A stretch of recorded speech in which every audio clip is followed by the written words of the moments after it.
So coming up on 1 year this fall will be the idea to basically begin a 50-state challenge to attend and present, which is why it's so important that you had even a very small business part of the meeting, because I'm now presenting at an official meeting of the Champaign-Urbana Club.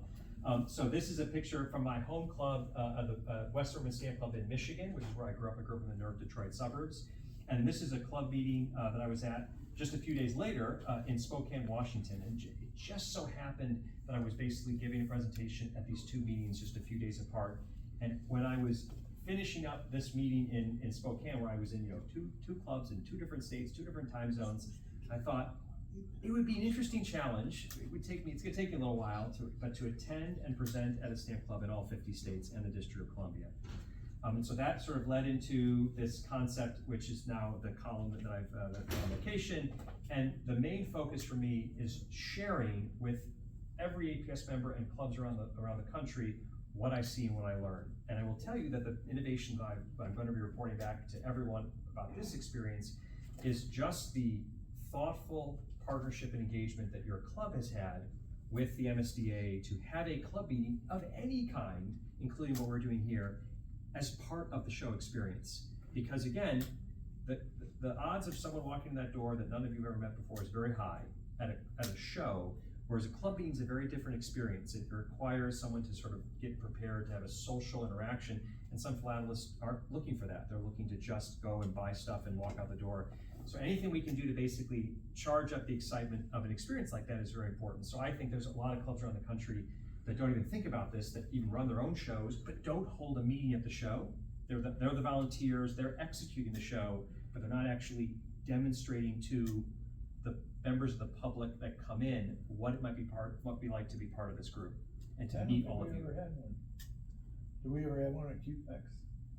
An actual meeting? No. In all those years? Well, this is great.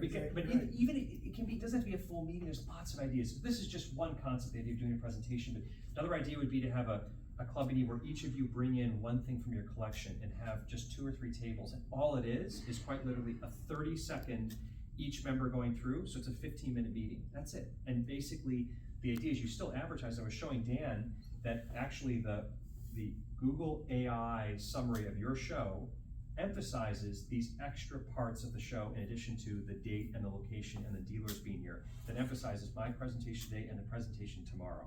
So again, it's simply saying to someone, hey, if you come, this isn't just a bourse, this isn't just a club meeting, this is something that maybe a little something for everyone. That's really the idea. And so anyway, I'm thrilled to be here, and I really appreciate everyone inviting me to be part of it. So I want to just tell you a little about my background, and really that begins where I first started collecting stamps. And so when I was 7 years old, a teacher brought in a series of postage stamps, a 20-minute geography lesson, 20 minutes, and changed my life. Every single day since age 7, I'm now 39, so 32 years, has been basically affected by that 20-minute moment. Now that's petrifying to a parent of young children, because any 20-minute moment could basically launch one of my kids into a direction, good or bad. Fortunately for me, this one has been a good. But I have a 9-year-old daughter and a 6-year-old son, and as I even just think about my 6-year-old son approaching age 7, and he looks just like me. You'll see a picture of him. So it's like I just have this vision of something's gonna happen in school and it's gonna rocket him. But of course I'm getting in front of that and basically making sure to introduce my kids exactly to the things that I'm hoping that will capture their interest. And Philately has been one of them, which has been great. This is the very first stamp dealer that I went to as a kid. It was the last remaining department store stamp counter in Carson Peary Scott department store in Chicago. And that's the counter. So I was there. This would have been in the fall of 1993. And as of 2005, when I took this picture, the same dealer was there, and this was here. And of course, it's not there anymore. But this was, as far as I can tell, the last remaining stamp department counter at a department store, general department store in the United States. And so I basically bought a pack of US stamps and Canada and Israel, and on the plane ride home, we were there just for a day, sort of pre-9/11, when you could get on an airplane in the morning. I was from Detroit, we went to Chicago for the day, it was nothing, and you just hung out in Chicago and went home, and I just was mesmerized. I couldn't believe how I could touch all these different parts of history in different countries at the same moment. Very, very fortunate as a child that I had a chance to travel overseas. This is at the famous stamp market that some of you may have been to in person, or you've seen in the movie Charade with Cary Grant, Audrey Hepburn, where they discover it's the stamps of the famous movie. I won't ruin it beyond that. But I love this picture. The one picture I have from that experience, I'm 12 years old in this picture, but it just says in French, "Achète timbre, buy stamps," which is like such a great, like, kind of very clear, succinct, what every stamp show should just have a big sign that says buy stamps. So yeah, an amazing experience. Again, a rain or shine. It's still held today in the Toulouse Gardens. And they have these sort of plastic coverings over everything, which is really great. So this is sort of my early excitement. So when I think about three-dimensional philately, obviously we're going to talk about objects, but really it's about experiences. And to me, it's what's more four-dimensional philately, but being here with all of you, being here at the show, traveling, being part of the experiences that make philately really exciting, not just being solitary and with your stamps or covers, whatever it may be, is really what charges my interest in the hobby over and over again. So on the note of three-dimensional philately, I'm going to just go through some fun examples. I wish I could have them physically here with me, but you'll understand why I can't in a moment. So this is a great engraving from sort of when the Stamp Act, when Bostonians are reading about the Stamp Act in 1765, and they're getting pissed off, they're being taxed, of course. Well, the stamps of the Stamp Act were actually stamps.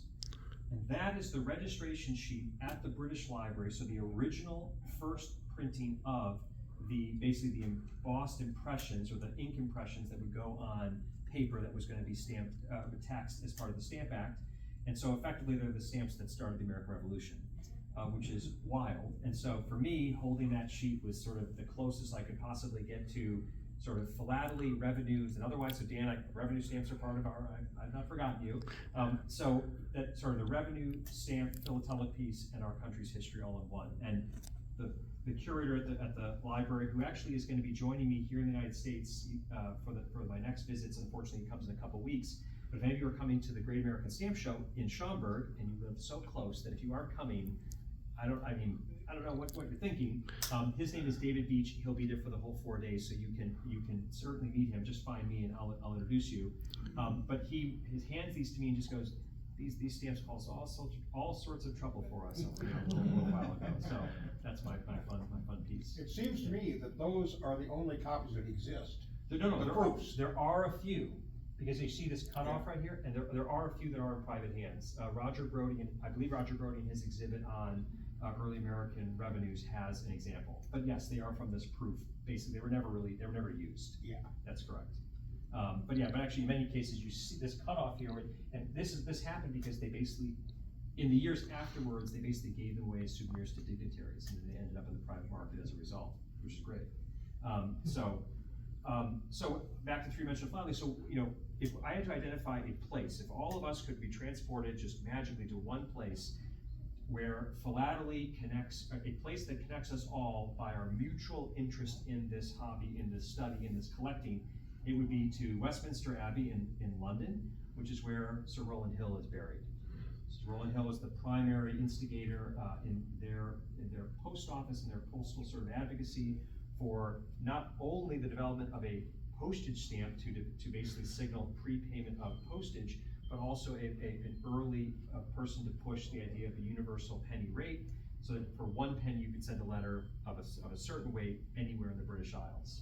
And so he is buried in Westminster Abbey, and so there's sort of down here, and then right above him is the bust. There's no photographs allowed to be taken in Westminster Abbey, so I might have been taking these like inside my jacket really that's why it's a little blurry. And then, of course, we think about penny black.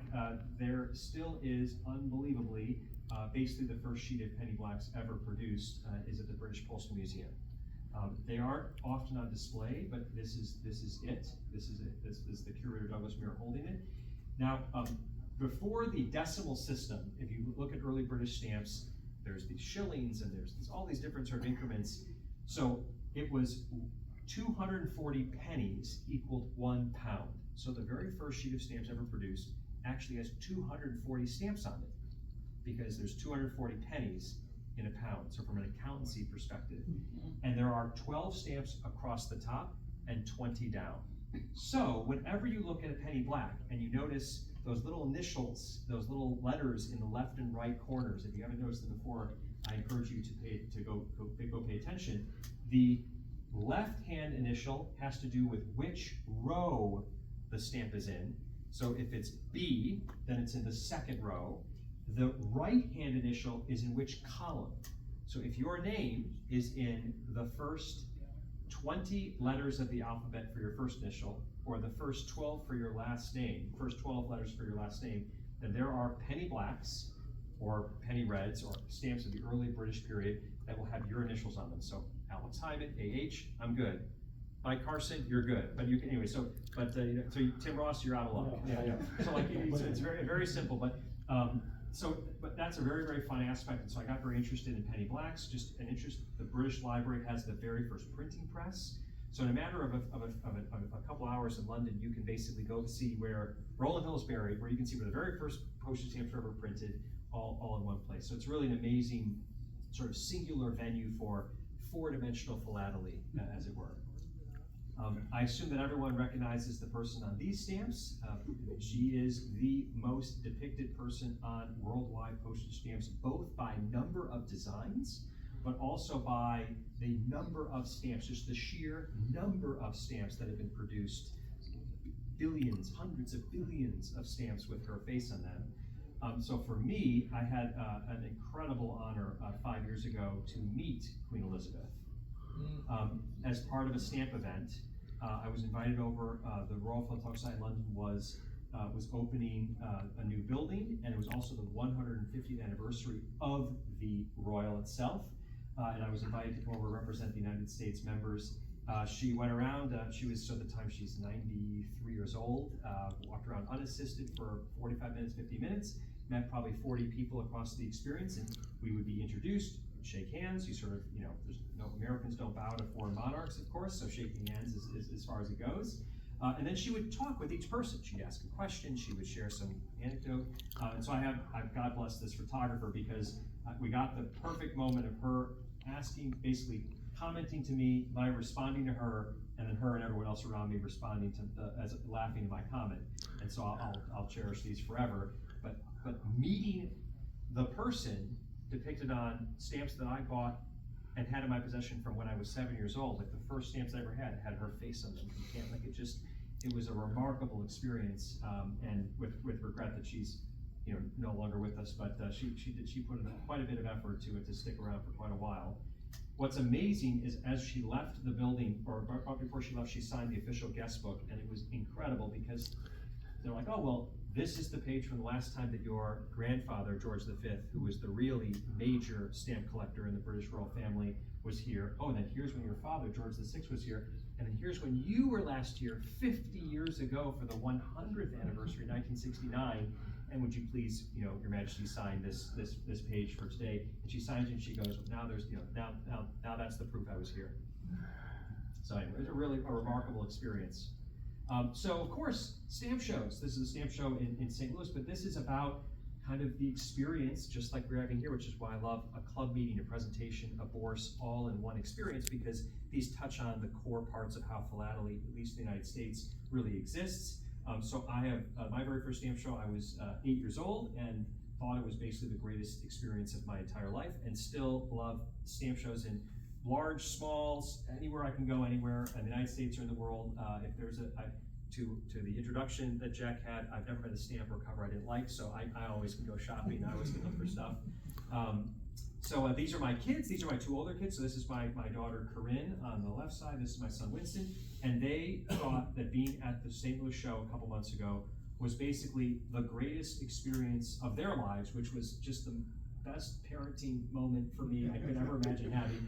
So they were just, this is all behind the booth area that we had. They were just going through stamps and mounting stuff and sorting, which was great. This is my 3-year-old who isn't able to stick with us for multiple days, but she came on the last day and thought grabbing stamps and sorting through was so much fun. And they came home, and I was still with the older ones at the show. My wife sends me this photograph and just says, Georgie, our 3-year-old, has been for now almost an hour just putting every single stamp into the album that we gave her.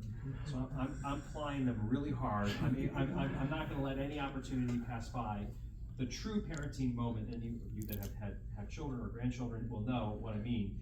So my son Winston, he was with me all day Friday and all day Saturday, and there was a banquet for the awards banquet, and I hadn't been to the banquet in 2 or 3 years. I wasn't sure how appropriate it'd be for Winston to sit there with me, and I told him that he was gonna get picked up to go home. He burst into tears because he couldn't fathom missing any part of the experience. And of course, I want to have the biggest grin on my face, but I'm trying to console him. And it was just a great, looking back on it, was a great moment. So that's us. So any of you that know Michael Ball, I've known him since I was basically Corinne's age, because he's from Michigan originally. So my kids helped and worked around the show, which was great. Really, really fun to have other young philatelists there. So this is Christina Esbeck, who's based in the St. Louis area. She collects many things, but the thank you stamps that came out a little while ago. She actually spoke at the ceremony 2 years ago when they were issued. So anyway, she was there, and having anyone, the best way to get young people interested is to have someone that's slightly older than them be the one to introduce. No one that looks like their parents, no one looks like their grandparents. We need like an older cousin person. And so Christina, who's a sophomore, junior in high school, is the perfect person to kind of keep that enthusiasm for my kids, and she's really wonderful. All right, so switching to more three-dimensional philately. This is probably one of the most extraordinary displays I've ever seen. It was done last year by a friend of mine in the UK, and basically it's in one case, and he basically created an exhibit of what you might come across in Grandpa's attic. And the idea is so I'm basically, the picture I'm gonna show you is each half. So this picture is the top left, and here we go. So basically it's magnifying glasses, some old stocks and bonds, some postcards, maybe a magnifying, a microscope, some books, maybe a camera, maybe some hinges, maybe some covers, some color gauges. So hopefully maybe some of this looks familiar to people here as well. A little piggy bank, encyclopedias. So I love this, and again, it was another inspiration for this concept of thinking about philately in a very different sort of three-dimensional way, and loved it. And there he is right there. And I told him that I now use these in my slides when I'm going around the United States, which he thinks is so cool. So that's been a lot of fun. Other exhibits that were there were people that collect postal games, postal coin, mailboxes that are sort of tins for cookies or for coins. Anyway, puzzles. All right, so as we go on. So now, things that I actually have here with me. So three-dimensional philately doesn't have any real defined borders or boundaries at all. It can be anything. So this is something really fun, and they are actually up here, this is the freshwater fishing lure stamps, which came out in March in Springfield, Missouri. It's not too far away. I took my son Winston with us, which was great. And so not only do we get the stamps, and they were actually very nice. They gave us the sign they had on one of the tables. We got the stamps canceled. And then we went into the Bass Pro Shop and actually sought out and found an example of each of the actual freshwater fishing lures, and they're all sitting over here for you to look at afterwards. They're actually on the stamps for my kids, but also for any adults that are not involved in philately. Whenever I've been able to sort of show them something that's postal or philatelic, and anything else that's real or connected to that just makes it more lifelike, if that makes sense. Something about two-dimensional objects to certain people doesn't thrill them. It just seems very flat, and it is flat, they're two-dimensional. But the second you start to say, well, here's what this real fishing lure looks like, I've been able to get people that just would otherwise have no interest in this stamp to sort of say, that's really interesting, it's cool how they replicated it, how they shrunk it down, how they did all these things, the artwork. So that's just been a very fun, kind of very recent item to the collection. This is actually the very first stamp store that's based in Michigan that I went to as a kid. It's still run by the son of the original owner, which is amazing. And so again, bringing my kids to these types of experiences, unfortunately, the stamp store is something that my kids may be really the last generation that really experiences stamp stores as kids, which is a shame, but they are really quite fun experiences. Yes. What shows? This is a stamp shop that's in Beverly. It's in off Woodward Avenue in Michigan. I'm from Michigan, Oh. outside Detroit, outside Ann Arbor, Chelsea. Oh, yeah. So this is so I'm trying to. this is a America's Stamp Stop at 12 in Woodward. Oh, okay. It's in Berkeley. Okay. You should please go. I need to go. Yeah, yes. it's Todd. I'll give you one of my cards. So please send me an email, and I'll alert Todd that you're coming. And it's so much fun, and they do a lot of other things. But the shop has sort of looked blessedly the same since I was a kid, which is so much fun. All right, so I've already had some people notice that there's a stake in my display case over here. What the heck is going on with this stake in the display case? So it's actually it's probably the oldest object that I have probably the oldest object I actually have in this display and presentation. Another reason why, having an entire presentation on three-dimensional philately where I didn't bring any of the actual objects would seem like a big baby switch. So that's why I wanted to bring these physically here. Here's the snake.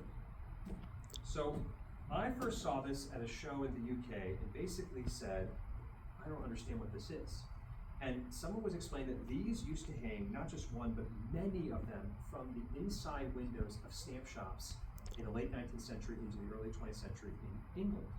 And what they are cut stamps on paper, on the original envelopes, and then sewn together, very, very tightly packed. And then they're slightly shaved down in order to create the sort of the circumference of the snake into its tail. So there are a few thousand, and so they're basically 1860s into 1870s, mostly penny red, very, very common British stamps. But that's really the way to date this is it's probably from about the 1880s. And so, you never thought you saw a stamp snake before, but this is a stamp snake that does not shed its skin. So that's what this is all about. How many of those are still surviving? It's the only one I've ever seen. Yeah, I mean, I would love to find another one because I would just be such a cool thing to.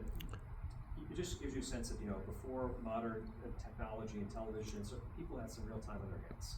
And it's like, what do you do when it's super cold and you're by the fireplace? Well, I'm going to thread together thousands of stamps together and make these snakes. And so the cool thing is you could make this today. It's not like there's anything about this that is special beyond, into the 21st century. You could produce that too because there's common stamps that come through. How many people would have the patience to do things? Stamp collectors, philatelists will astound. You never know. Well, people knit, people crochet, Yeah. things that are some people might perceive as tedious, but Yeah, absolutely. it's cathartic in a way. It certainly is. All right, so next for three-dimensional philately, one of my favorite objects. So this collection, certain parts of this are things that I've gathered for the purposes of showing people and for shock and awe, like the snake. Other things like this actually fell into a collection that I started many years ago, which was I was trying to collect things sent through the mail that would not fit in an exhibit frame. So it was basically, if it fit in an exhibit frame, it was disqualified. It needed to be three-dimensional enough. And so I was at a show. I collect in other areas. I was at a show, and this was sitting there with what's inside of it next to it. And I didn't see the stamps initially, but inside of this is a model train locomotive. That's what was sent in the mail. And so to me, if a box is great, but if it has what it actually sent in is even better. And so this was sent from a hobby store in Milwaukee, Wisconsin, that up until into the 20th century, late 20th century, was still operating as a hobby store. But basically, pays a sort of a third-class package rate, et cetera. And so I was. They also had the caboose with it as well, but no box. But so obviously, I wasn't going to turn that away. So that's that. So anyway, so as you're kind of out there, most philatelists would look at this, or cover collectors, or whoever, and say, it's a box. What am I going to do with it? I'm just thrilled no one soaked the stamps or cut this out. That it still has the box with the locomotive. Sending merchandise to the mail. So of course there were samples. I've seen lots of different types, but here's an example of a sample knife being sent to the mail. So yes, it violates mine. It doesn't fit in an exhibit frame, but it was just so interesting to see cutlery sent through the mail. How about matches?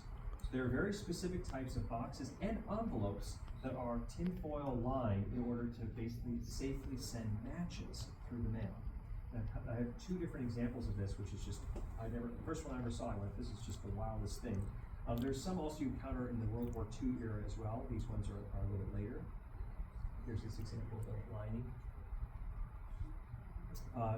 All sorts of different, this is an example of like basically a key sent through the mail, but a cardboard key as much as part of an advertising. So, but if this showed up in your mail, you'd pay attention to it. I would still pay attention. Any of us would still pay attention to something like this that came through the mail. Crayons, boxes. I collected all sorts of these, so these are all things that are here specifically, but I collected eyeglass lenses that have been sent through the mail and wood boxes that are interesting. So again, I'm fascinated by the mail as it was used in all its forms. And so when you see a used stamp, was that used stamp on postcard? Was that you stamp on a letter? Was that you stamp on a diamond dye crayons box? Who knows? But so to me, when we can connect the stamp with the original object or its originally used purpose, the story becomes so much more powerful. A little postcard coin purse. This was sent by a friend of mine, sent from the Virgin Islands as a message in a bottle. But it actually is a message in a bottle sent from the Virgin Islands on the first day of issue. This was, I've had a tradition of putting stamps on cookies. This is an edible stamp, so that's an example. It's now a little stale, but it's, there it is. I'm interested in British military history. I've lots of connections and interest in that. So this is actually from the Boer War, but this is basically a sack of the contents curios, so some sort of souvenir sent during the Boer War. But then the Boer War was a conflict fought between 1899 and 1901 between the Dutch descendants in South Africa. Then it sort of had been there for at that point 300 years, and the British, who were sort of taking over political control of all of Southern Africa at that time, and they basically fought what is really the first precursor of a modern war. But 15 years before World War I, the British moved from red uniforms to khaki uniforms, early use of machine guns in combat, all sorts of interesting and terrible, considering what would come in the 20th century, precursors of modern warfare. So, but it was a big deal. Soldiers from throughout the empire came to fight there, but they were there was a stamp auction, a philatelist's war fund, to raise money for war relief efforts for civilians, and anyway, so I'm fascinated by that. What an interesting experience that would have been to have attended. And then also in there is this, I believe someone sent some clothes back, but sent basically back to, I think sent from him. So this is from Wing Commander C.W. Pulford. I think he was sending basically clothing of his own back when he was going from Southern Africa by plane back up to Northern Africa. He was one of the earliest wing commander and pilots of the Royal Air Force, when the Royal Air Force would be founded in 1920, had fought in World War I, and in 1941 was stationed in Singapore. He would be part of the British contingent that was captured in Singapore by the Japanese after the start of their invasion on December 7th. And would die in a Japanese POW camp. So it's a really kind of a dramatic thing, but to me, I was so astonished that this was still intact, this sort of canvas bag, and it still had enough of the stamps, most of the stamps on it, that had been sent to send what, again, I'm fairly certain was clothing through the mail. This is a very interesting object, and I'm going to pull it out just to show you.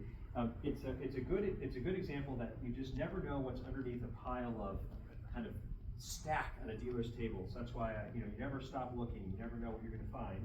So this was underneath a pile of stock sheets and album pages.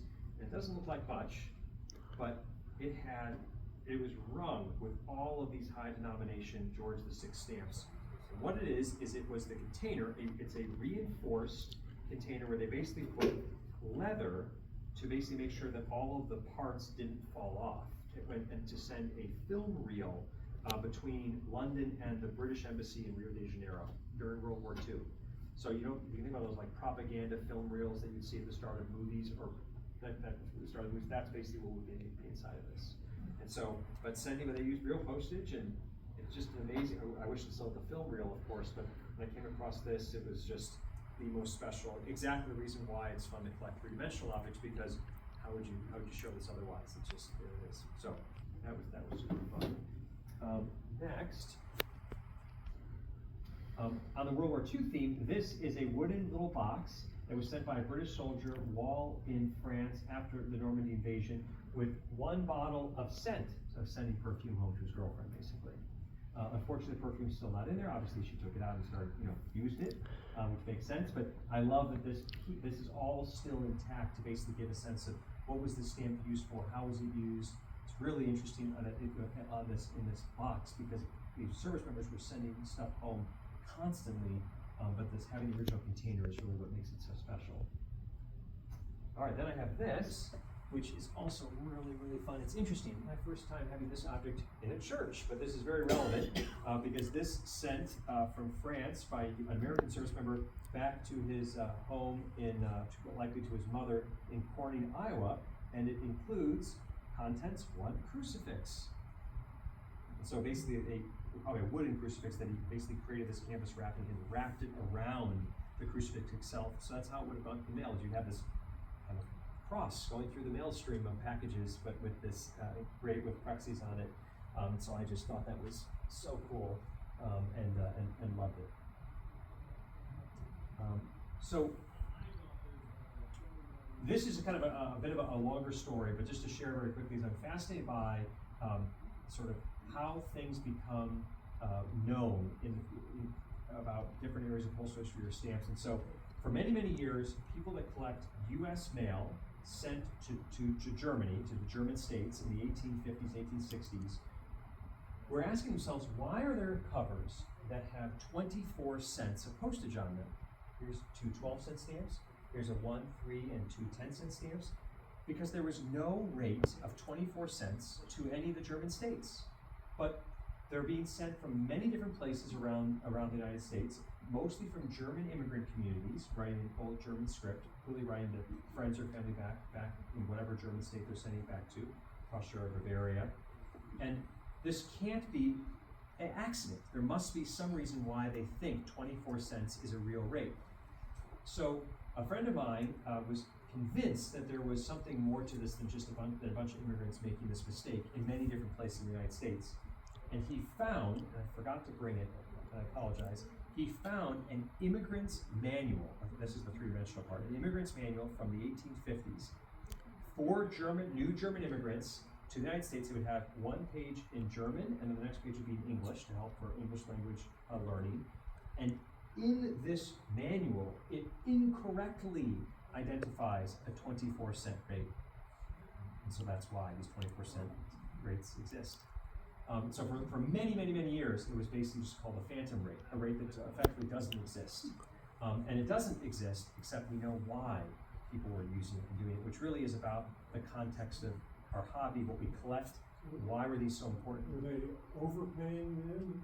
Often they were underpaying. 30 cents was the primary, it was like a Prussian closed mail rate.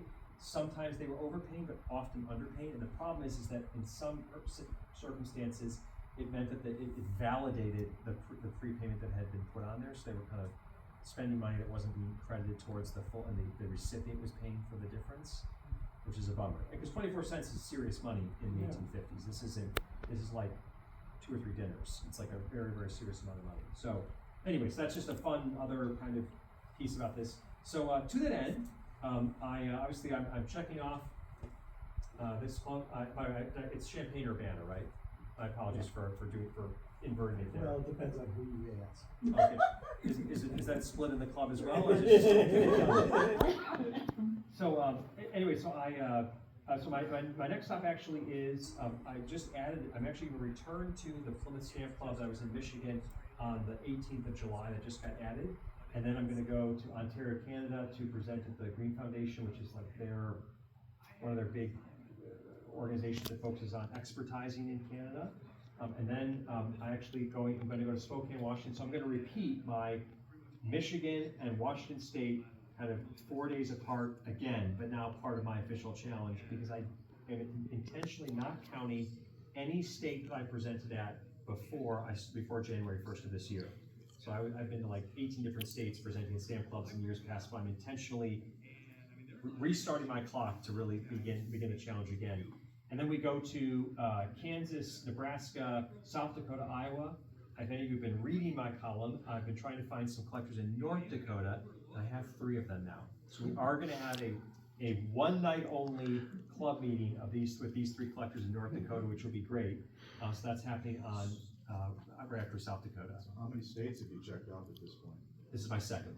Yeah. So my first was Missouri. So I went to the closest stamp club to which guy in there, the dealer in there is the president of it. It's called the Greater Mound City Stamp Club. It's like 8 miles from my house. So I went to that club first, and then now here I go to Illinois. So I'm basically I'll tick off like 8 states by the end of the summer. which is a pretty good start for what I envision will probably be like a 10-year-long challenge. I'm not gonna keep this pace forever, but then after the APS show, then if you're interested, I will attempt to dramatically change up my presentation by then. Actually, I know I will. I'm gonna be presenting at the Springfield, Illinois Club, the Monday night after the Great American Stamp Show. So if you're interested to get a little bit more dose of whatever I hopefully have delivered today for your interests, we'll be there as well. And David Beach, the curator of the British Library, will be coming for all of these meetings and that one as well. And so we're gonna kind of do a tag team presentation about, this is a guy that's basically touched and held and examined every great philatelic rarity in the world, from the British Guiana, Magenta to Mauritius. It's unbelievable what he's had a chance to evaluate. So he'll share some of his favorite stories of rare stamps that he's had a chance to connect with. And then there's my son has just thought every part of this is so cool. Winston will be coming for every single one of these next ones. Unfortunately, he has camp today, which is a bummer. Otherwise, I would have brought him. But you'll see him. He'll be at the Stamp Show with the rest of my family, and then he'll be coming to all these other meetings. And from his perspective, going to stamp clubs around the country is like the greatest adventure he could ever have, which is amazing. So I'm trying to juice that enthusiasm as much as possible. But I really appreciate your kind attention. I would love to take questions, comments. We can talk about anything you want. I'm like a little ahead of the schedule, which is great. I was wanting to speak for like 45 minutes. I've spoken for 38. How long are you gonna be here? I'm here just this afternoon.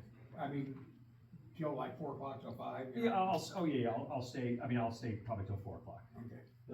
The Springfield, Illinois is listed here as August 18th. Yes. So I know that's not close, but it's not far. It's 90 minutes. Okay. Yeah. Okay. So it's interesting. I'm also 90 minutes, so I guess it's right in between where we are. So the only encouragement to have you come to that club meeting is because David Beach, the British Library curator, will be there.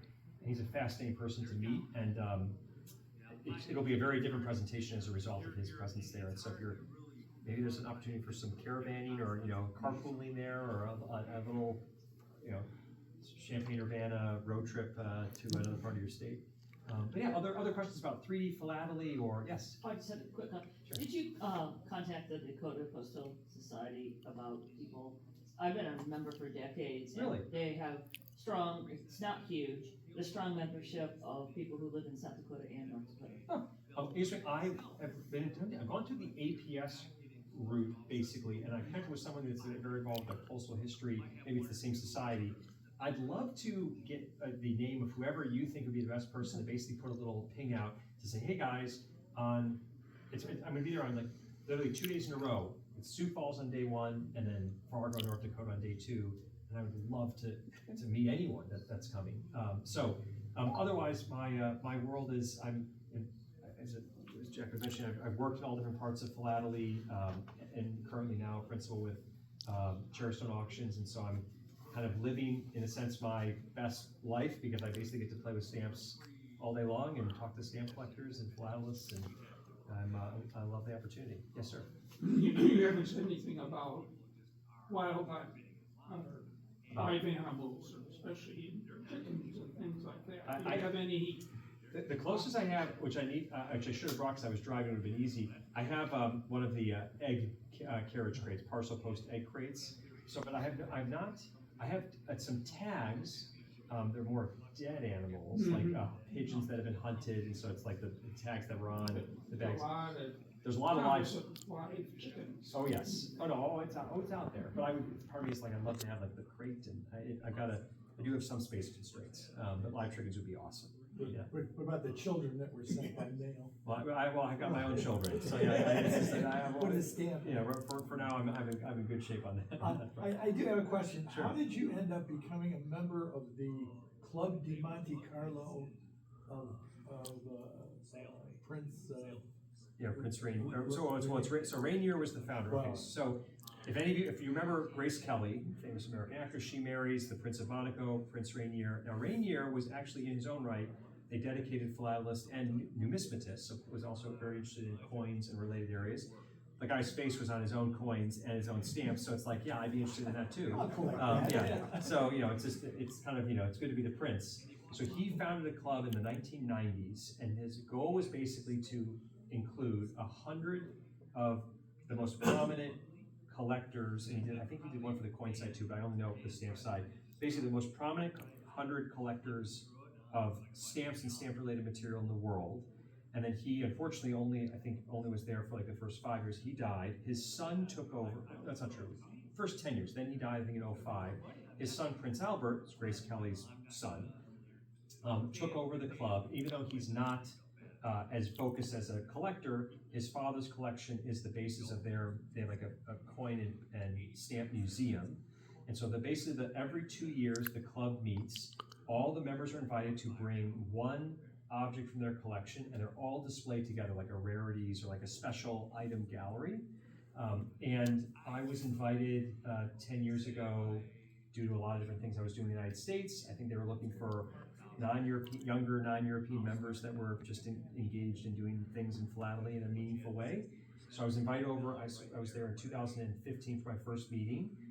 And I mean, this is like, the difference is crazy because there are people, the person that owned the 1 cent, the British Guiana magenta was on display as one of the 100 items that year. So it's like, $9, $10 million stamps. I mean, I had like my very cute little South African thing, whatever it was, that was still significant to me and interesting, but not that crazy. But the greatest part about it actually was the Prince goes on a tour of the exhibition on the opening day. So basically it's a bourse like this, maybe bigger, but it's a stamp show plus these 150 to 100 special items. And then there's a traditional show as well. So they collect, each year has different themes. So like in 2026, it's sub-Saharan Africa. Last time it was India. So they invite collectors who are not necessarily members to come that year and bring their collections as well. So it's a very interesting event, people that come from all over. And so my very first time there, I met the Prince, and it was great because I'm being introduced, so the person introduced me is in French, and I'm being introduced, and the person staying next to me is the person that owns the British Guiana. I'm like, I was much more interested to meet that person than I was to meet the Prince of Monaco. And so I'm introduced in French, and it's saying this is our newest, our youngest, and one of our newest members. And the Prince leans in, and in a perfect, proper Philadelphia English accent, says, "Well, how old are you?" And it was the most like, because I just see him speaking French to each person before me, and then it's like, oh, that's right, the guy's Grace Kelly's son. Of course, his English is perfect. Like, it's just, so we're talking, and then just a few minutes later, his wife is from South Africa, and by chance, when I had a Southern African connection, and so the president of the club, says to the Prince right before we leave that gallery, just goes, Your Highness, there's something related to South Africa that might be of particular interest to you, because of your connection to South Africa now. And so he sort of goes, Alex, would you show him your item? And I was just like, oh. And so I'm like, sir, here's this great thing, and he's asking questions, and so it was an incredible introduction experience, and I've been a part of it ever since. It meets every 2 years. It's a 3-day event. It's just a kind of an opportunity to go over. So I've taken, my daughter came in 2022. This past year was the first year I missed. My wife was diagnosed with breast cancer in October of last year, and just a few weeks ago finished 5 months of chemotherapy. So we were in the midst of breast cancer fight and survival at that point. So I'm hoping in 2026 to restart my attendance, but it is open to anyone. The event is a public-facing event, so if any of you, by chance, are interested to have an incredible experience, an amazing stamp experience overseas, and they do it in December because it's intentionally for Monaco, the least expensive time of the year, the low season. So like, we stayed at a hotel I think is $250 a night, which is like, Chicago's more expensive. You can't, good luck finding a hotel for $250 a night or $300 a night. So it has a glitz and glamour to it that of course is very intense, but it's actually still a very approachable event. Like, there's material there. You can go there and spend, there's items for sale there for $5. Like, it's not like a $100,000 rarities as far as the eye can see. It's like a real stamp show with these very special exhibits, basically, in a very special venue. And about the 3D collecting, have there been changes in exhibiting that stuff? There used to be I don't know if it was a prohibition with you know, not having anything that's 3D. Yes, so three-dimensional has always been a little difficult for people to wrap their heads around because it's hard to understand how to display it. Yeah, because it doesn't fit in a frame. So just for the record, I for my next project, I'm fascinated by anyone that does three-dimensional stuff. 600 toy soldiers, all 54 millimeter, parading in front of the Royal Palace. So I seek out anyone that is doing interesting things with three-dimensional objects or history objects because I'm fascinated by connections. And we, Philately, basically can be connected to anything, and that's one of the great parts about our hobby. So in this I have, just trying to find if I kept any pictures. So I did a three-dimensional display of my own collection, but I unfortunately just don't, I'm sorry for not, I don't want any good pictures of it, but basically, this is a good example. So here, sorry, these gentlemen are in front of it. I'll be better prepared for this question next time. But 2 years ago, I'm interested in a military conflict called the Anglo-Zulu War. If any of you have seen the movie Zulu with Michael Caine, that's this conflict. So that case that What's in Grandpa's Attic was put into a case that we actually paid for so we could do this exhibition in July of 2023, and then we donated the cases to the Royal Philatelic Society London so they could do more three-dimensional displays, so that if someone had a collection that had anything three-dimensional about it, then now there was the cases, which is typically the biggest problem with three-dimensional display of any kind, especially competitive, non-competitive, is how do we store it, how do we secure it? So my objective was to put postal objects, letters, photographs, these are 5-foot tall cowhide Zulu shields, all into one case so we could show two-dimensional philately, two-dimensional non-philately, and three-dimensional non-philatelic objects all together. So yes, I think there's a lot more openness to three-dimensional displays. It's a much just more logistically complicated exercise. The coolest one I've ever seen in competition, by the way, was someone that took, if you can picture the traditional A-frames that are at shows, they basically built shelving inside of the A itself, and then put up, they kept the plexiglass but removed the backing that you put two-dimensional pages on, and basically created a internal case inside of an A-frame. And it was America's country store, America's general store, and everything inside of it were the objects that you would see in general stores that would have tax stamps on them.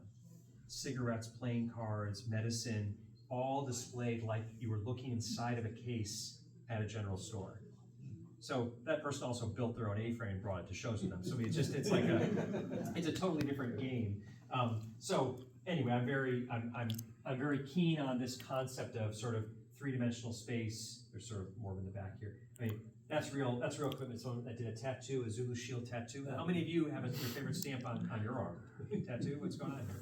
But is it philatelic though? No, it's just the April Town. Okay, but next one? Maybe. Maybe. So anyway, so I'm very interested in all sorts of things related to the Zulu War. It's for a future presentation. If the club allows me to ever come back, I promise I'll shift gears and do something in a different category. But anyway, I'm very interested in all connections that we as Philately can make with other collecting fields. I mean, just let me show you something else crazy. This is someone who built a building next to their house to house a specialty Christmas ornament collection. And these are 10 feet tall. Like this case is above that ceiling right here. But to me, this person's great. Like Christmas ornaments, we got stamps for that. We got covers, no problem. Like that's why to me, meeting other collectors, if they already have the collector gene, we got them. And to me, it's a gene. It's you either have the gene or you don't, and it's either activated or not activated. And once it's activated, God help you, because you never know what's going to come. So for me, it was a 20-minute moment with that second grade teacher. That's what activated my collecting gene. No matter how much exposure my brother and sister have had to collecting in all its forms, they clearly don't have the gene. Absolutely have never had any element. So, but you never know when someone who's already collecting something is excited to jump into something new because the gene's always operating, it doesn't really turn off. Or if someone who's not a collector but has interests in other areas, other fields. I bought a USS Missouri hand-painted cover here. I gotta buy something at any show I go to, but I'm gonna give it to someone who is very interested in the history of the USS Missouri battleship. Now they collect other things, not philatelic, in other parts of their life, so it's like, oh, well maybe, we're gonna interest them. So she collected antique rocking horses. It's real, it's obsessive. How do you store, organize, and or do you inventory your collection as a 3D? How do you, are they in boxes? Jack, did my wife call you before this? So the answer is no, there's no organization. It's very, very difficult. I have no advice whatsoever on how to actually store a three-dimensional collection. I basically keep it in a series of boxes, but I also have a display case, a 72-inch display case that's like a jewelry store counter display case that's in like my study. And so I do keep a variety of things in that. Are any of you retired from the military? Okay, so or if you have any of your military friends, are you familiar with the concept of the I Love Me wall? A lot of military veterans have them. It's a place in their study, typically a place that's just their space. It has their flag, it has their medals, it has photographs of them meeting, the defense secretary, Secretary of Defense giving them the retirement certificate, and they joke. It's called the I Love Me wall. It's where you put. And so my joke is I have the I Love Me case. And so in that case, I basically keep three-dimensional or two-dimensional objects. They're mostly philatelic that basically tell the story of my collecting journey, but through objects. So I work for the Smithsonian, so I've got my Smithsonian business card, but I have a sheet of the 1993 stamps when the National Postal Museum was first opened. So it's like, that's my story there. I've got stuff related to Monaco, I've got stuff related to my kids. The very first stamp show I ever went to, I still of course have the original cachet from that stamp show. So I'm interested in how you display things like that, but it's very difficult to do it on the spot. So actually I just bought this earlier this year basically for this purpose, which was, wow, if I could sort of mobily bring to these club meetings, so we're driving a lot of this stuff this summer, so I'm gonna bring this case and another one potentially, so I can set up at the start of a meeting, people can look at it and kind of get in there, and it's not perfect, but it's sort of my best effort to try to make something a little different. Never thought you'd be talking about Christmas ornaments, but porcelain, horse bridles, toy soldiers. So basically any collection of any kind is interesting to me. This is a 1,000 piece, 12-foot long English countryside scene in toy soldiers, battles, French and Indian War. So basically, if someone has the interest to put together a collection and they do it in a methodical way, they do it in an interesting way, they bring passion to it, I'll go see it. And I've never met a collection I didn't think was fascinating. I'm the one person you could show like the barf bag collection to and go, that's so cool. I've seen toilet paper collections, different types of toilet paper, amazing. So, say again? You're serious. I'm dead serious. Oh, it's because toilet paper's been around for a long time, and they different sizes, different shapes, different watermarks, different plies. Oh, it's fascinating. But also, hopefully it's all mint, never ink. Yes. It's all mint collection, not used. But this person built this in their garage. That's in someone's garage. So anyway, so to me, whenever I see these things, though, it activates some other part of me, how to display something, how to talk about something. Then I'm always asking them, like, what is your club? If they belong to a toy soldier club, what kind of events do you do? How do you bring in new people? So I'm constantly trying to learn from other fields. And that's, so besides stamp shows, I go to militaria shows, I go to antique shows, I go to coin shows. I'm interested in how other fields may be able to help us, and I say us being Philately, do something different that might be just a little different, that we're totally stealing their idea, but who cares? Let's do something different for us that helps us. So anyway, that was, you asked a question and I really went down a rabbit hole, but I've given presentations to non-philatelic groups with the goal, I've done presentations about the collector gene, trying to sort of explain kind of what is a collector gene, how does it work, and then I talk about, well, there are people that are collector gene, the collector gene has sort of gone berserk, haywire, just where they never stopped. And so I'll give one last example. This is a to scale World War I trench.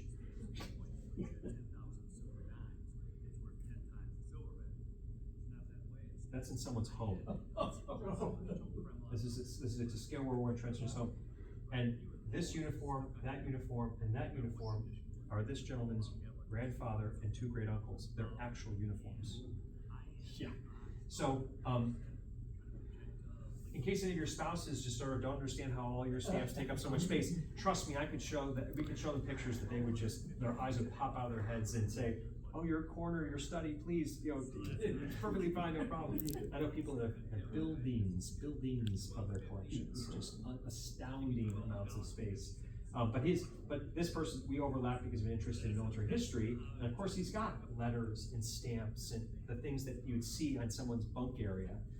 But to him, it's an object that tells one little part of a big story. And so I'm fascinated by people like this because to them, they're really showing what we collect. And there's a whole room in there with 1 million stamps, but they're all out of context in a sense. They're not on someone's desk anymore. They're not in a shop anymore. They're just stamps. And so I'm fascinated by people that do something like this in their basement. And yes, of course, you can turn, by the way, the lights do turn off, and there's like light and sound effects and all sorts of stuff. It's a real experience. So this is in Missouri, in a rural area of Missouri. Another example, you never know what's behind someone's front door. That is the most, I mean, I'm sure that's true for all of you too, but I pass by a neighborhood, you have no idea, and then I walk in neighborhoods and I walk in someone's basement and I see this, and you have no idea this was in that house kind of thing. It's just like train layouts that take up the space of half of this room here in someone's basement that you have no idea their basement was 3 times the size of their house kind of thing. So anyway, that's a real narrow. Any other questions about 3D Philately or travels or anything else? Really appreciate the club's hosting me and your patience and attention. We